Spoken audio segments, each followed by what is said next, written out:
The text came on a Tuesday morning, May 3, 2022, 9:47 a.m. I was sitting in my campus apartment, reviewing my dissertation one final time before my PhD defense the next day. 8 years of research on renewable energy applications in developing nations. 8 years of late nights, failed experiments, breakthroughs, setbacks, and finally, success. My phone buzzed.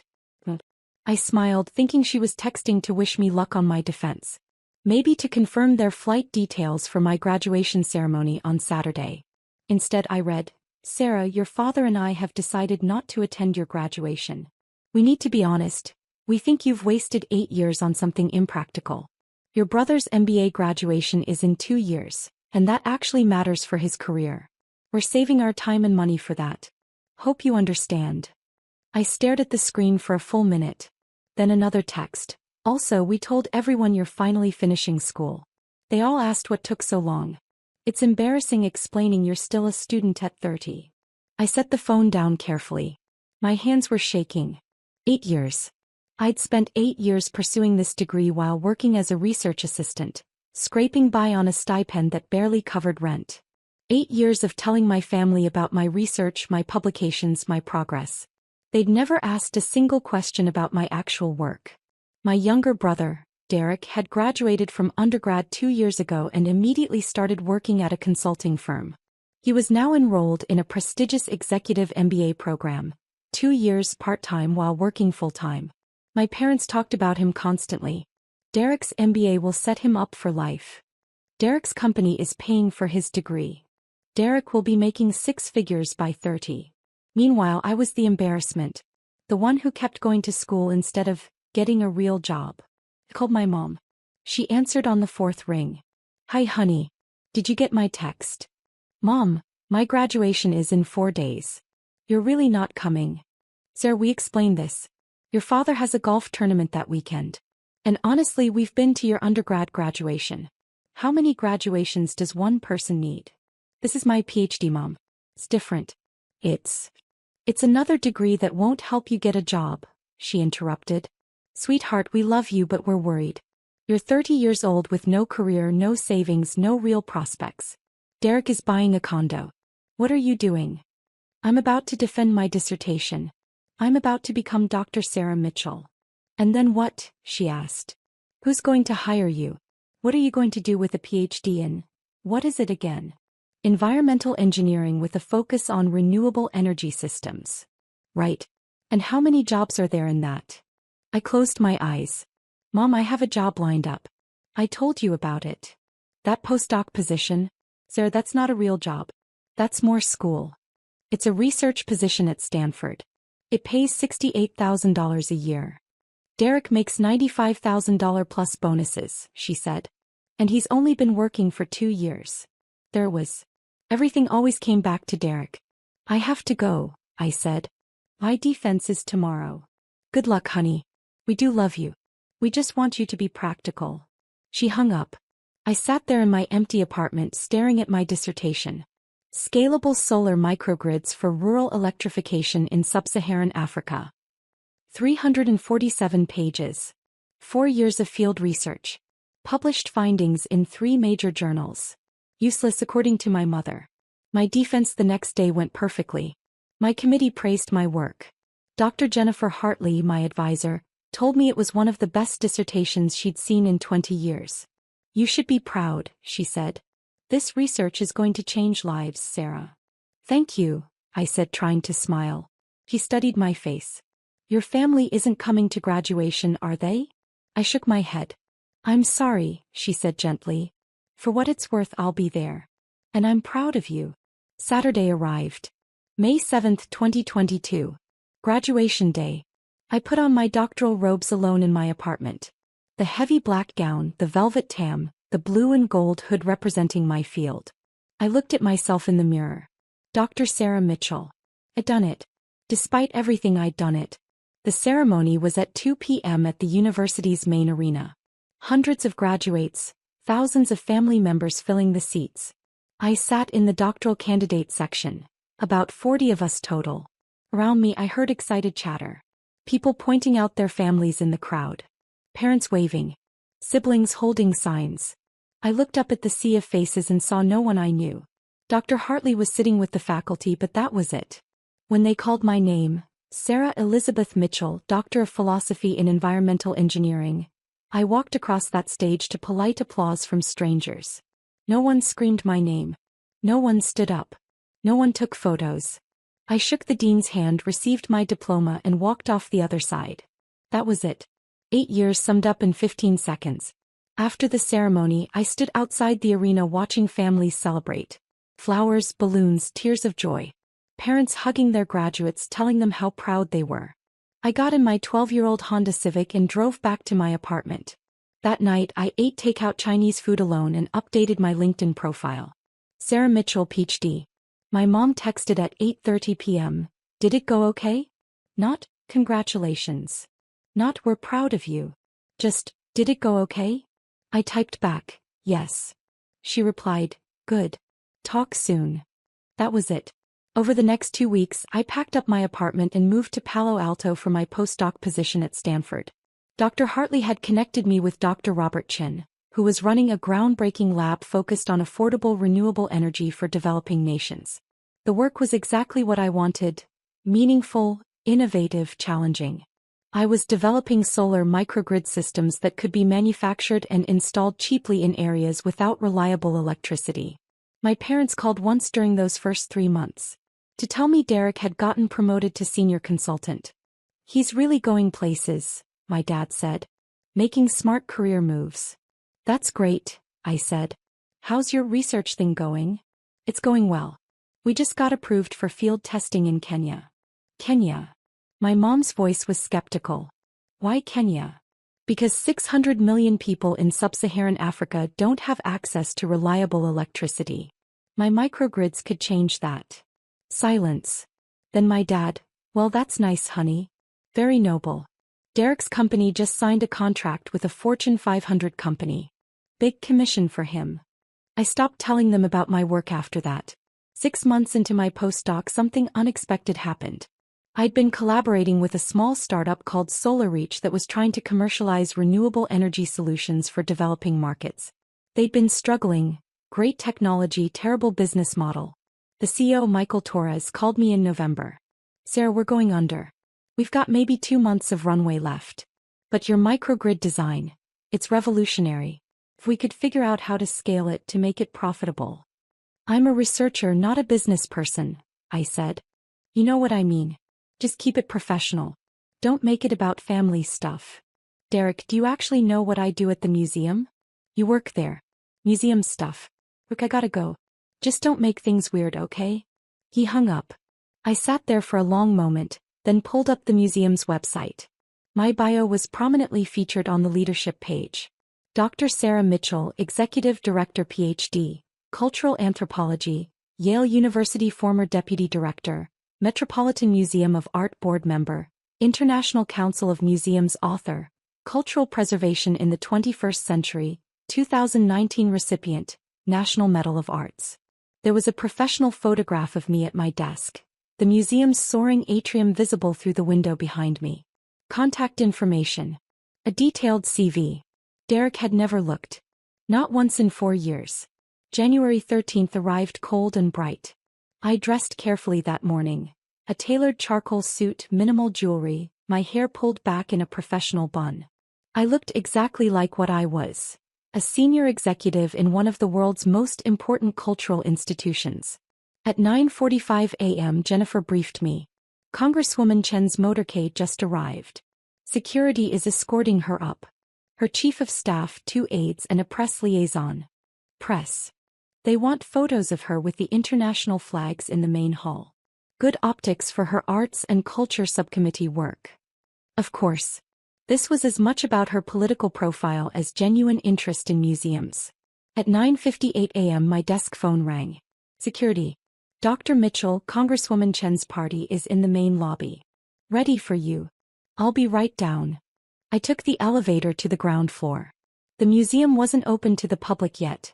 We had an hour before the doors opened. The vast main hall was empty except for the security detail, Rebecca Chin and her staff. Rebecca looked polished and professional in a navy dress and blazer. She was speaking with her press liaison, gesturing toward the soaring architecture, clearly planning her photo angles. I approached quietly. Her chief of staff, a sharp-eyed man in his 40s, noticed me first. "Dr. Mitchell," he said, extending his hand. "Tom Bradford, Congresswoman Chen's chief of staff. Thank you for accommodating this tour." "Of course." I shook his hand, then turned to Rebecca. "Congresswoman Chen, welcome to the Smithsonian National Museum of Natural History. I'm Dr. Sarah Mitchell, Executive Director." Rebecca turned, her political smile in place. "Dr. Mitchell, thank you so much for—" She stopped. Her smile froze. Her eyes widened slightly. "Mitchell?" she said. "Sarah Mitchell?" "Yes." "As in, Derek's sister Sarah Mitchell?" "Yes." The silence that followed was profound. Tom Bradford looked confused. The aides exchanged glances. The press liaison kept her camera ready, uncertain whether to photograph this moment. I didn't realize. Rebecca's professional composure was cracking at the edges. "Derek said you worked at a museum. He didn't mention that I run it?" I finished gently. "No, he wouldn't have mentioned that. He doesn't actually know what I do here." Rebecca's face cycled through several expressions: embarrassment, confusion, realization. "The executive director. You're the executive director of the Smithsonian Natural History Museum. One of 19 Smithsonian museums, yes. This is my primary responsibility." Tom Bradford, to his credit, recovered quickly. "Congresswoman, shall we begin the tour? Dr. Mitchell has generously set aside 2 hours for us." "Yes," Rebecca said, but she was still staring at me. "Yes, of course." I led them through the museum, starting with the main exhibitions. I explained our mission: research, education, preservation of 145 million specimens and artifacts representing the natural and cultural history of our world. I showed them our research facilities, where hundreds of scientists conducted groundbreaking work in biology, geology, anthropology, and paleontology. Rebecca asked intelligent questions. She was clearly well briefed on cultural policy issues, and despite her evident discomfort, she engaged professionally with the material. In the ocean hall, standing beneath the model of the North Atlantic right whale, I explained our role in climate change research and public education. "We're not just a museum," I said. "We're a research institution. Our scientists publish over 600 peer-reviewed papers annually. We advise Congress on environmental policy, cultural preservation, and scientific research funding." "Congress," Rebecca repeated. "You advise Congress?" "Yes. I've testified before the House Appropriations Committee 3 times in the past 2 years. Most recently on the importance of funding for cultural diplomacy programs." Tom Bradford made a note on his tablet. "The Congresswoman chairs the subcommittee on arts and culture. I'm surprised your testimony didn't cross our desk." "It may have," I said. "I testified as Dr. Mitchell, Executive Director, not as Derek's sister." Rebecca flinched. We continued to the anthropology collections. I showed them artifacts from every continent, explained our repatriation programs for indigenous cultural objects, discussed the ethical complexities of museum collections built during colonial periods. "These are conversations the museum world is grappling with globally," I said. "Which is why the International Museum Directors Summit is so important. We need to coordinate our approaches to decolonization, climate change, digital access, and cultural preservation." "The summit," Rebecca said. "That's tomorrow night." "Yes. The opening reception is at the National Gallery, but we're hosting several working sessions here over the following 3 days. 50 directors from 32 countries. And you're coordinating this?" "I'm the host director, yes. I'll be giving opening remarks and moderating 2 of the panel discussions." We walked through the Butterfly Pavilion, the Hall of Fossils, the Human Origins exhibit. With each stop, I explained not just what visitors saw but the research behind it, the educational programming, the community outreach, the digital initiatives that brought our collections to millions of people worldwide. By the time we reached my office suite on the 3rd floor, Rebecca looked shell-shocked. "Would you like to see where the administrative work happens?" I asked. She nodded mutely. My office overlooked the National Mall. The walls were lined with books, anthropology texts, museum studies journals, cultural policy papers. My desk held neat stacks of reports, a framed photo of me receiving the National Medal of Arts from the president, and a small fossil ammonite my mentor had given me when I finished my PhD. "This is where you work," Rebecca said, more to herself than to me. "Yes. Though I spend as much time in meetings, at donor events, testifying on the Hill, or visiting our research stations around the world." Tom Bradford was taking notes more frantically now. "Congresswoman, this would be an excellent partnership opportunity. Dr. Mitchell's work aligns perfectly with your subcommittee priorities." "Yes," Rebecca said faintly. "I can see that." Jennifer knocked and entered. "Dr. Mitchell, the secretary's office called. They need your input on the French delegation's request. Tell them I'll call back in 20 minutes. Also, the director of the Louvre would like to schedule a pre-summit call with you. This afternoon if possible." Dr. Mitchell has been named to Forbes 30 Under 30 list, received the UN's Sustainable Development Innovation Award, and has published groundbreaking research in renewable energy applications. She represents the very best of what a Stanford education can achieve, using business as a force for positive change in the world. My heart was pounding. Please join me in welcoming Dr. Sarah Mitchell. I walked onto that stage into blinding applause. The screens showed my face, my name, my credentials. I walked to the podium looking out at 427 graduates and thousands of family members. And there in section 114 row 22 I saw them.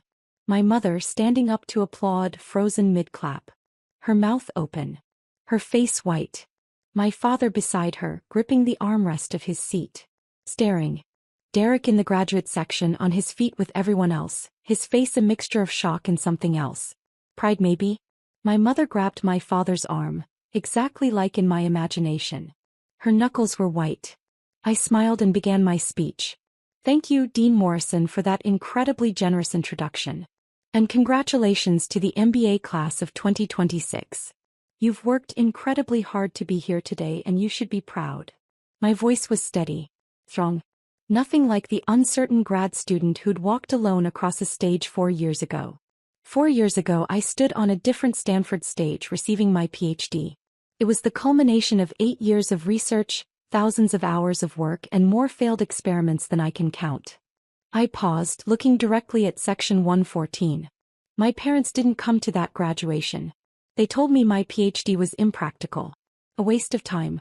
They said my 8 years of education didn't matter because it wouldn't lead to a real career. The stadium was silent. They weren't entirely wrong. A PhD doesn't guarantee success. It doesn't guarantee wealth. It doesn't even guarantee you'll find a job in your field. I saw my mother's hand go to her mouth. But here's what my PhD did give me. It gave me the skills to solve complex problems. It taught me how to think critically, how to fail productively, how to persist when everyone says something is impossible. It gave me the foundation to build something meaningful. I clicked to my first slide. A photo of a village in Kenya, lit up at night by our microgrids.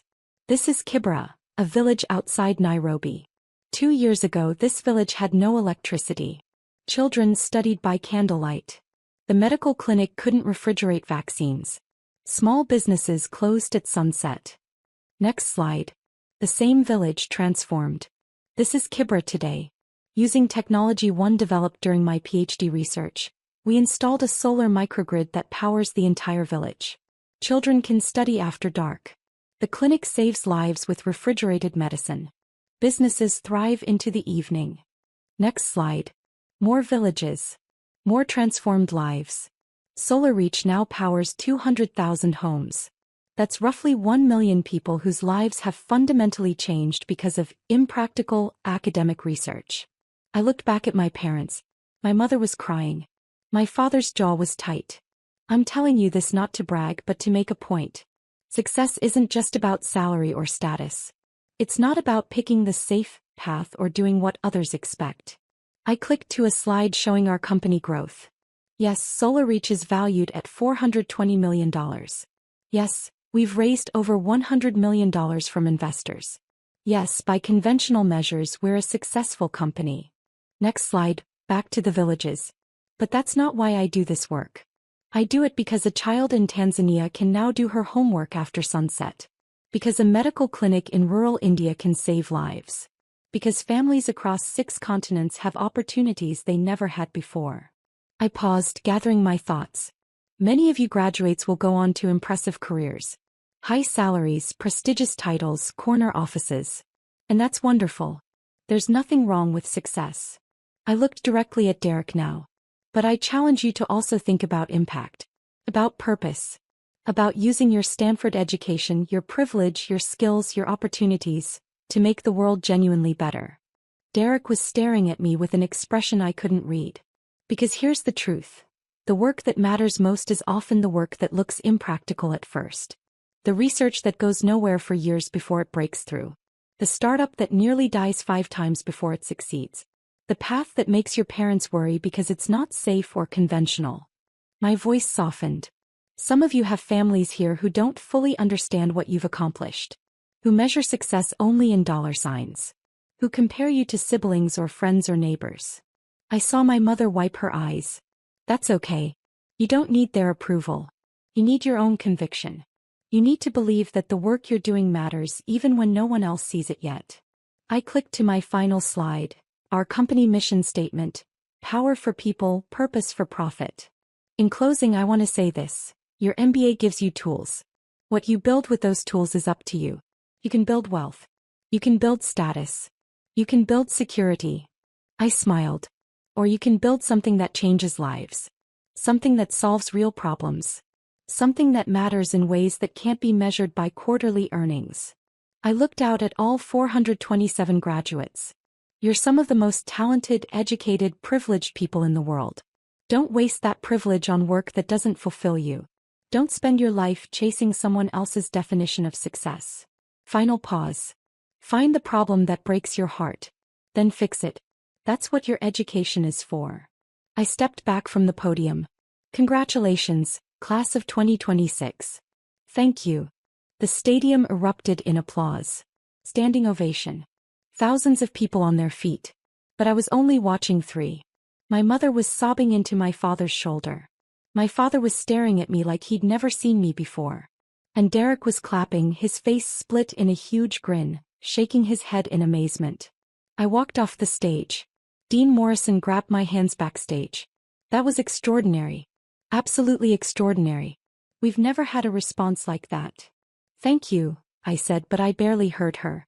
My mind was racing. What happened now? Did I find my family in the crowd? Did I wait for them to find me? Did I leave? The ceremony continued. Degrees were conferred. Names were called. Derek walked across the stage. Derek Michael Mitchell, Master of Business Administration. And I felt a complicated mix of emotions. Pride because he'd worked hard for this. Sadness because our parents had never seen his achievements and mine as equally valid. Anger because even now I wasn't sure they understood what they'd done. After the ceremony ended, I stood in a side hallway, unsure what to do. Graduates and families poured past. Some people recognized me from my speech and stopped to shake my hand to thank me. Then I saw them. My mother pushing through the crowd, my father behind her, Derek trailing with his diploma. Sarah, my mother said, her voice breaking. She looked like she'd aged 10 years in 2 hours. Sarah, Not here, I said quietly. Too many people. I led them to a private room Dean Morrison had given me access to. We stood in awkward silence. You're a CEO, my father finally said. Of a $420 million company. Co-founder and CTO, I corrected. But yes.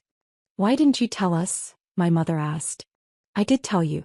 Multiple times. You didn't listen. You said you were doing research.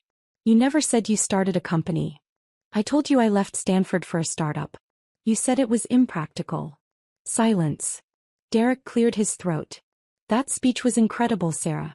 I had no idea you were doing all this. You never asked, I said, but not unkindly. That's not fair, my father protested. We always asked about your work. No, I said firmly. You asked if I had a real job yet. You asked when I was going to get serious about my career. You compared me to Derek constantly. But you never once asked what my research was actually about. You never asked what I was building. You never cared. We cared, my mother insisted, crying. We were just worried. You were embarrassed, I interrupted. You were embarrassed that I spent 8 years on a PhD instead of getting a job. You were embarrassed that I didn't have a conventional career path. You were embarrassed to tell people about me. That's not true. Mom, you didn't come to my PhD graduation. You said it was a waste of time. You said Derek's MBA mattered more. She flinched like I'd slapped her. And now, I continued. Now that you know I'm successful by your standards? Now that I have money and recognition and status? Now I matter. You always mattered, my father said weakly. Then why wasn't I worth a single day? Derek's graduation was worth a week of your time. Mine wasn't worth a Saturday. No one spoke. Derek looked at our parents. She's right. You know she's right. Derek, my mother started. No, Mom. I've watched you treat Sarah differently my whole life. I knew it was happening. I didn't say anything. I should have. He turned to me. I'm sorry, Sarah. I should have stood up for you. That unexpected apology cracked something in my chest. It's not your fault, I said quietly. It kind of is. I benefited from it. I let it happen. My mother was fully crying now. Sarah, please. We made a terrible mistake. We were wrong. We were so wrong. About what? I asked. About me being unsuccessful? Or about how you treated me? She opened her mouth, then closed it. That's what I thought, I said. You're sorry I turned out to be successful. You're sorry you were wrong about me. But are you sorry for making me feel worthless? For comparing me to Derek for my entire life? For missing the single most important achievement of my life because you decided it didn't matter? My father stepped forward. Sarah, we love you. We've always loved you. Maybe, I said. But love isn't enough when it comes with conditions. When it depends on me meeting your definition of success. What do you want from us? My mother asked desperately. I thought about that. What did I want? An apology? I'd gotten that. An explanation? There wasn't one that would satisfy me. A promise to change? Words were easy. I don't know, I admitted. I honestly don't know. We stood there 5 feet apart, an ocean of hurt between us. I have to go, I said finally. I have a dinner with Dean Morrison and some faculty. Can we talk later? My father asked. Can we try? I looked at them. My parents who'd shaped my childhood, my self-worth, my relationship with success. Who'd taught me that achievement mattered more than character. That status mattered more than substance. Who'd missed my PhD graduation and broken something in me that might never fully heal. But they were still my parents. Maybe, I said. Someday. But not today. I left them there and went to my dinner. Over the following weeks, my parents tried to reconnect. Phone calls, emails, a handwritten letter from my mother that was 12 pages long. Derek and I started talking more. Real conversations, not surface-level updates. He admitted that he'd always felt the pressure of being the golden child, that he'd chosen his career partly because it was what they wanted. I'm thinking about making a change, he told me 2 months after graduation. Maybe doing something more meaningful than consulting. Like what? I don't know yet. But your speech got me thinking. About impact. About purpose. That's great, Derek. Maybe we could grab coffee sometime? Talk about it. We did. Once a month, then twice. Slowly rebuilding a relationship that had been stunted by our parents' favoritism. As for Mom and Dad, I kept them at arm's length for a long time. The hurt was too fresh, too deep. But on Christmas, 8 months after Derek's graduation, I agreed to have dinner with them. It was awkward. Painful. Full of long silences and careful words. But it was a start. My mother showed me a scrapbook she'd made. Articles about Solar Reach. My Forbes 30 under 30 profile. Photos from speaking engagements. I've been following everything, she said quietly. I know I'm late. I know I missed so much. But I'm paying attention now. It wasn't enough. Not nearly enough. But maybe, eventually, it could be something. A year after Derek's graduation, Solar Reach hit a major milestone. We'd powered our millionth home. 1 million homes. 5 million people with access to reliable electricity who'd never had it before. Michael and I stood in our office, looking at the map showing all our installations spread across 47 countries. We did it, he said. We did, I agreed. My phone buzzed. A text from my mother. Saw the news about the millionth home. Sarah, I am so incredibly proud of you. Not because of the number or the success, but because you're changing people's lives. You were right. Your PhD wasn't useless. It was the foundation for something extraordinary. I'm sorry it took me so long to see it. I stared at the text for a long time. Then I typed back, "Thank you, Mom." It wasn't forgiveness. Not completely. But it was acknowledgement. Progress. That night I went home to my apartment and pulled out my PhD diploma. I'd kept it in a drawer for 4 years, too painful to display. Now I hung it on my wall. Dr. Sarah Mitchell, Doctor of Philosophy in Environmental Engineering. Not useless. Never useless. The foundation for everything I'd built. Everything I'd become. I thought about that lonely graduation day. Sitting in the arena watching families celebrate while I sat alone. Walking across the stage to silence. It had hurt so much. But it had also taught me something crucial. My worth didn't depend on anyone's approval. Not my parents, not society's, not even my own family's. My worth came from the work itself. From the problems I solved. From the lives I changed. From the villages lit up at night because of research my parents called impractical. From the children studying after sunset because of technology they said was useless. From the impact I made in the world because I'd refused to let their judgment define me. I'd walked across that stage alone 4 years ago. But I'd walked across Stanford's stage last May as Dr. Sarah Mitchell, CEO of a company changing the world. And that made all the difference.